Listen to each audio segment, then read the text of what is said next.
Hello दोस्तों, civil services fact by SR में आपका स्वागत है। दोस्तों कैसे हो आप सब। आज हम फिर हाजिर हो गए हैं एक और सेशन के साथ। आज हम भूगोल के दूसरे पार्ट में कुछ और महत्वपूर्ण प्रश्नों को डिस्कस करेंगे।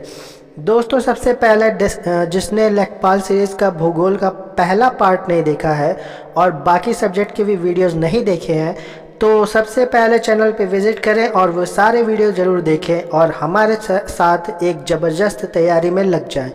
दोस्तों वीडियो शुरू करने से पहले मैं माफ़ी मांगना चाहता हूं और आप सभी से, क्योंकि यह एक हफ्ते से कोई वीडियो नहीं आ रही थी, लेकिन उसका एक कारण भी है कि मैं किसी ज़रूरी काम से बाहर गया हुआ था, तो उसी वजह से कोई भी वीडियो अपलोड नहीं हो पा रही है। Sorry for that. तो चलिए शुरू करते हैं आज का सेशन।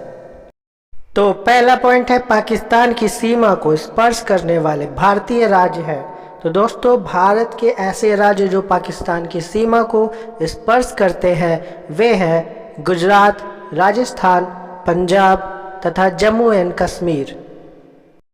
तो दोस्तों आपको बता दें कि पाकिस्तान हमारे भारत से लगभग 3,323 किलोमीटर की सीमा साझा करता है। अगर बात करें भारत में ऐसा कौन सा राज्य है जिसकी समुद्री सीमा सबसे लंबी है, तो वो है गुजरात। अगला पॉइंट है, भारत के साथ सबसे लंबी सीमा बनाने वाला देश कौन है, तो वो है बांग्लादेश और ये लगभग 4,096.7 किलोमीटर की सीमा साझा करता है।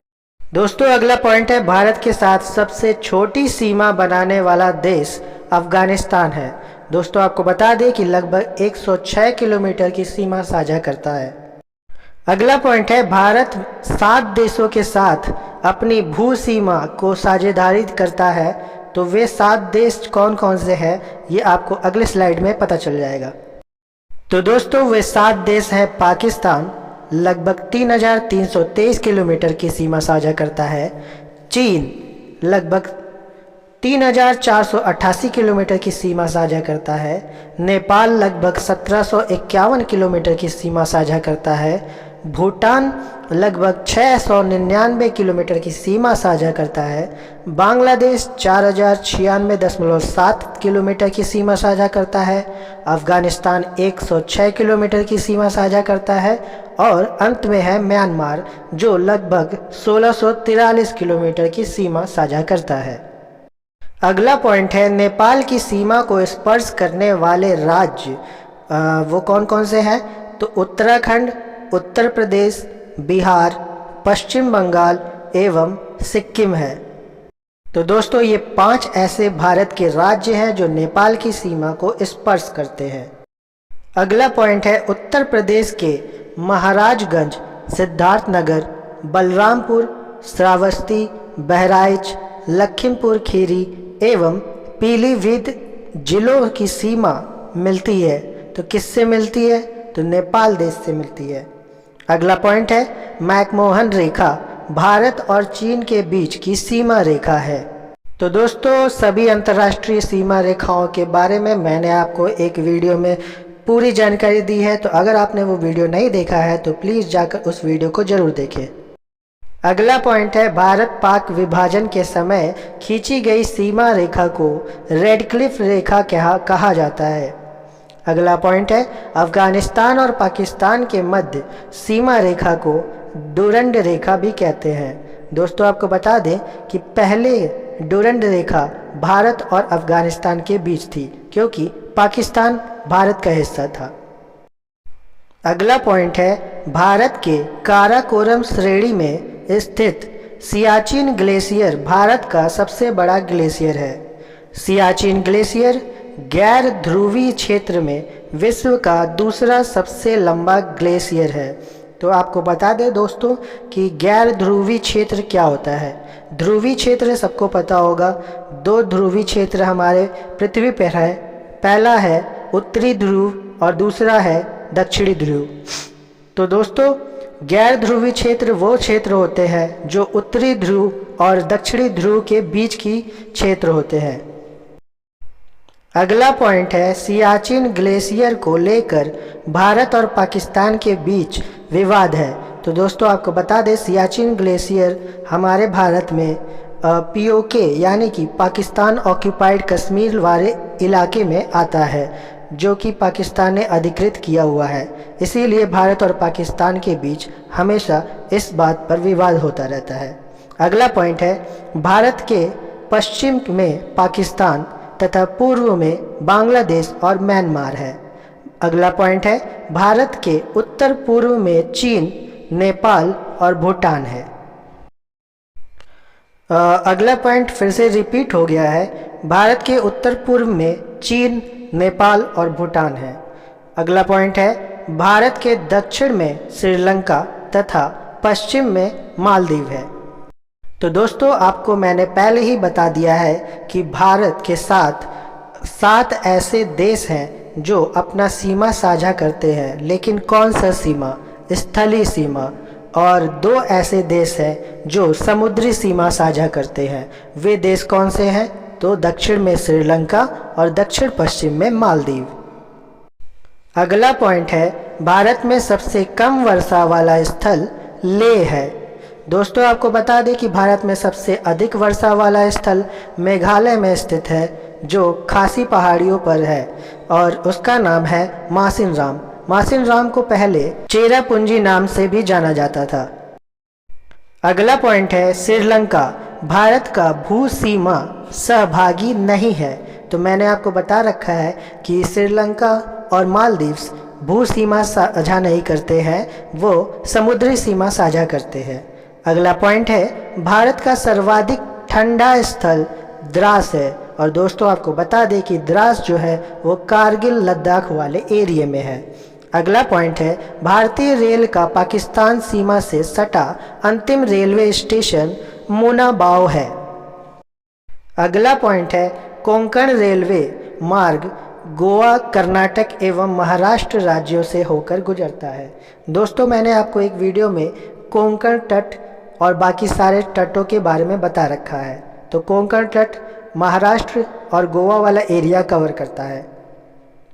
अगला पॉइंट है, चीन और भारत के बाद विश्व का सबसे अधिक जनसंख्या वाला देश अमेरिका है। अगला पॉइंट है, जोगबनी, विराटनगर एवं जयनगर, बिजलपुरा, बड़दी बस लाइनें भारत को नेपाल से जोड़ती हैं। तो दोस्तों, ये ऐसी बस लाइनें हैं जो भारत और नेपाल को एक दूसरे से जोड़ती हैं। अगला पॉइंट है, अफगानिस्तान की राजधानी काबुल है। आइए देखते हैं अगला पॉइंट, दिल्ली से हावड़ा चलने वाली राजधानी एक्सप्रेस दिल्ली, यूपी, बिहार, झारखंड, पश्चिम बंगाल से होकर गुजरती है। अगला पॉइंट है, भारत में सबसे लंबा राजपथ NH-44। यह राजमार्ग जम्मू कश्मीर राज्य में श्रीनगर के निकट से प्रारंभ होकर कन्याकुमारी तक जाता है। दोस्तों, आपको बता दें कि यह राजमार्ग लगभग 3745 किलोमीटर लंबा है।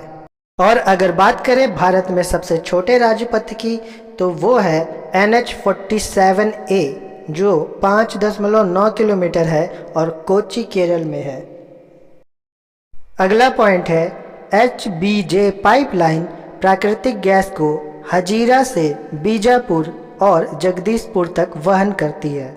HBJ का फुल फॉर्म हजीरा, बीजापुर और जगदीशपुर हो। अगला पॉइंट है, भारत की सबसे अधिक दूरी तय करने वाली रेलगाड़ी विवेक एक्सप्रेस है, जो डिब्रूगढ़ यानी आसाम से कन्याकुमारी के मध्य चलती है। अगला पॉइंट है, अफगानिस्तान डूरंड लाइन द्वारा ब्रिटिश भारत से अलग हुआ था। ये पॉइंट हम लोग पहले डिस्कस कर चुके हैं। अगला पॉइंट है, भारत के दूरतम पूर्व और पश्चिम भागों को स्थानिक समय में लगभग 2 घंटे का अंतर है। तो दोस्तों, आपको बता दें कि भारत के दूरतम पश्चिम भाग का नाम है गुहार मोता, ये गुजरात में स्थित है। और भारत के दूरतम पूर्वी भाग का नाम है किबिथू, जो अरुणाचल प्रदेश में स्थित है। दोस्तों, अगला पॉइंट है, अराकान योमा हिमालय का एक विस्तार है जो म्यांमार में अवस्थित है।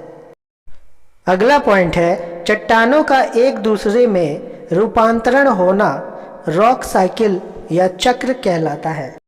अगला पॉइंट है कच्छ की खाड़ी एवं कच्छ का रण थार मरुस्थल के दक्षिण में स्थित है। अगला पॉइंट है भारत का सर्वोच्च पर्वत शिखर K2 या गाडविन आस्टिन है, जो काराकोरम श्रेणी का भाग है और यह विश्व की दूसरी सबसे ऊंची चोटी है।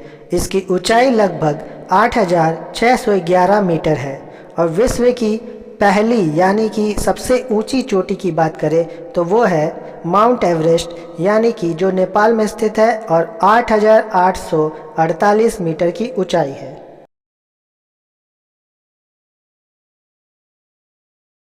तो दोस्तों पहला प्रश्न है वातावरण की परत जो रेडियो तरंगों को वापस पृथ्वी पर परावर्तित करती है उसका नाम है आयनमंडल, ऑप्शन डी। अगला प्रश्न है समान दाब वाले स्थान को मिलाने वाली रेखा को क्या कहते हैं? तो उसका करेक्ट उत्तर होगा ऑप्शन ए, समभार रेखा। अगला प्रश्न है डोलड्रम क्या है? तो इसका करेक्ट उत्तर है ऑप्शन डी, भूमध्य रेखा के दोनों ओर 5 डिग्री निम्न वायु दाब की पेटी होती है। अगला प्रश्न है पृथ्वी को उसके काल्पनिक अक्ष पर घूमने को क्या कहते हैं? तो इसका करेक्ट उत्तर होगा घूर्णन करना। अगला प्रश्न है पृथ्वी की अपनी कक्षा में गति है, कैसी गति है? तो पृथ्वी पश्चिम से पूर्व की तरफ गति करती है। अगला प्रश्न है निम्न में से कौन सी रूपांतरित चट्टान है? तो इसका करेक्ट उत्तर हो जाएगा ऑप्शन बी, ग्रेफाइट। अगला प्रश्न है भूपर्पटी में निम्नलिखित में से किसकी सर्वाधिक प्रचुरता है? तो इसका करेक्ट उत्तर हो जाएगा सिलिका। अगला प्रश्न है विषुवत रेखा निम्न में से किस देश से होकर गुजरती है? तो इसका करेक्ट उत्तर होगा ऑप्शन बी, ब्राजील। अगला प्रश्न है किसी पिंड का भार अधिकतम कहाँ होगा? तो आपको बता दें कि इसका करेक्ट उत्तर होगा ऑप्शन बी, ध्रुवों पे। तो दोस्तों आज के सेशन में बस इतना ही। अगर आपने इस वीडियो को सही से देखा है तो आप इस सारे प्रश्नों का जवाब आने वाली परीक्षाओं में बहुत ही सरलता से दे पाएंगे। और मैं दोस्तों आपसे कहना चाहता हूं कि आपका जितना भी अभी तक गैप हुआ है उस सबको मैं कवर करने की पूरी कोशिश करूंगा। तो इस चैनल पे आप अगर नए हैं तो सब्सक्राइब कर लें और वीडियो को शेयर करें और लाइक ज़रूर करें। और अगर आपने अभी तक पहले की वीडियोस नहीं देखी है तो उसे फिर से देख लें। कल फिर हाजिर होंगे एक और नए सेशन के साथ। तब तक के लिए जय हिंद, जय भारत, नमस्कार।